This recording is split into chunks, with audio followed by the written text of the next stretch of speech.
بسم الله الرحمن الرحیم ګرانو ملګرو تاسو ته په لرن انګلیش ان پښتو چینل کې په هراله او ستړي مشو يم ملګرو په نننۍ کلاس کې به زه تاسو ته د ګرمۍ سره تړلي انګلیسي هم زده کوم یعنی موږ چې په پښتو کې د ګرمۍ حواله سره کوم خبرې کوو هغه به تاسو ته په انګلیسي کې هم زده کوم کو چېرته تاسو هم دا زده کول غواړئ نو کلاس تر پایه پورې وګورئ او په چینل باندې نوی سره چینل هم سبسکرایب کړئ ویډیو لایک کړئ او ویډیو د خپل کور ماشومان سره هم شریک کړئ راځئ چې خپل نننۍ کلاس شروع کوو پهلنۍ جمله موږ سره What's your favorite season ستا د ټولو نه خوښ موسم کم یو دی کو موږ چېرته د یو کس نه تپوس کوو چې ستا د ټولو نه خوښ موسم کم یو دی نو په انګلیش کې به ورته وایي What's your favorite season My favorite season is summer زما د ټولو نه خوښ موسم اوړی دی کو موږ ورته چېرته وایو چې زما د ټولو نه خوښ موسم اوړی دی یا ګرمي ده نو په انګلیش کې به ورته وایي My favorite season is summer.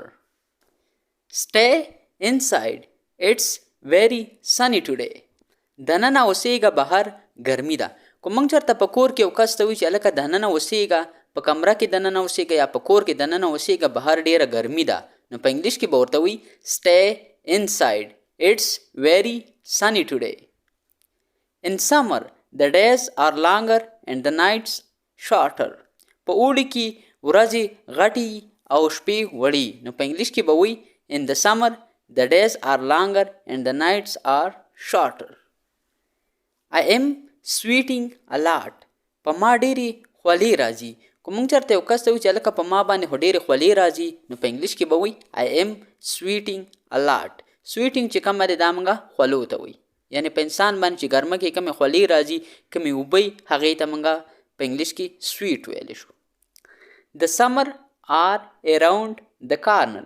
ګرمي راتلونکې ده یعنې که موږ چېرته یو کس ته وایي چې ګرمي د راتلو واله ده یا راتلونکې ده نو په انګلیش کې به ورته وایي The summer are around the corner. It's blowing hard today. نن ګرمه هوا لګي که موږ چېرته یو کس ته وایي چې هلکه نن خو ډېره زیاته ګرمه هوا لګي نو په انګلیش کې به ورته وایي It's blowing hard today. The fan is blowing hot here. پکې ګرمه هوا کوي اکثر پکې په ګرمۍ کې ګرمه هوا کوي نو که موږ چېرته یو کس ته وایي چې پکې خو ګرمه هوا کوي نو په انګلیش کې به ورته وایي The fan is blowing hot here. The weather is a little better today. نن موسم لږ ښه دی که موږ چېرته یو کس ته وایي چې هلکه نن موسم خو ډېر ښه دی نو په انګلیش کې به ورته وایي The weather is a little better today. I cannot stand in the heat.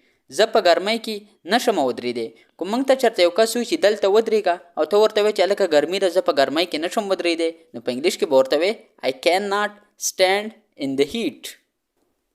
I don't like this type of weather. زه داسې موسم نه خوښوم که موږ چېرته یو کس ته وایي چې هلکه زه خو داسې موسم نه خوښوم دا څنګه موسم دی نو په انګلیش کې به وایي I don't like this type of weather.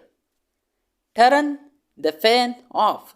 پکې تیز کا که موږ چېرته یو کس ته وایي چې هلکه دا پنکه تیز کا یا پکې تیز کا نو په انګلیش کې به ورته وایي Turn the fan off. It is very hot today. نن ډېره ګرمي ده که موږ چېرته یو کس ته وایي چې هلکه نن خو ډېره زیاته ګرمي ده نو په انګلیش کې به ورته وایي It is very hot today. Don't walk barefooted. خپو بله مه ګرځه که موږ چېرته یو کس ته وایي چې هلکه خپو بله مه ګرځه بوټان یا چپل وغیره دا واچوه نو په انګلیش کې به ورته وایي Don't walk barefooted. I am extremely thirsty. زه ډېر زیات تږی یم که موږ چېرته یو کس ته وایي چې هلکه زه خو ډېر زیات تږی یم نو په انګلیش کې به ورته وایي I am extremely thirsty. I want to drink some juice. زه لږ جوس کل غواړم که موږ چېرته یو کس ته وایي چې هلکه زه خو لږ جوس کل غواړم نو په انګلیش کې به ورته وایي I want to drink some juice. ملګرو دا زموږ نننی کلاس چې پای ته ورسېدو انشاءالله د ګرمۍ حوالې سره تړلي به زه تاسو ته لغتونه یعنې وکیبلري هم راوړم اوس ماله اجازت راکئ انشاءالله تاسو سره به په یو بل نوي کلاس کې ملاقات کیږي د خپل ځان ډېر ډېر خیال ساتئ او ما په خپلو دواګانو کې هم یاد ساتئ د الله په امان